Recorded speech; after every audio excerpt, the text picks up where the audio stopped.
Shall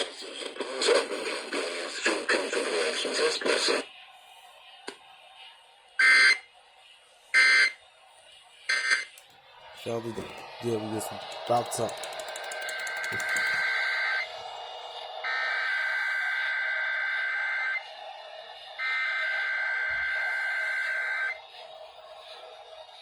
The civil authorities have issued a required weekly test for all of Alabama, all of Arkansas, all of Iowa, all of Illinois, all of Kansas, all of Louisiana, all of Minnesota, all of Missouri, all of Mississippi, all of North Dakota, all of Nebraska, all of Oklahoma, all of South Dakota, all of Tennessee, all of Texas, and all of Wisconsin beginning at 11 a.m. and ending at 12 p.m.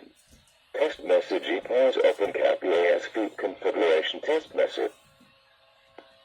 The dot spelled IPAWS.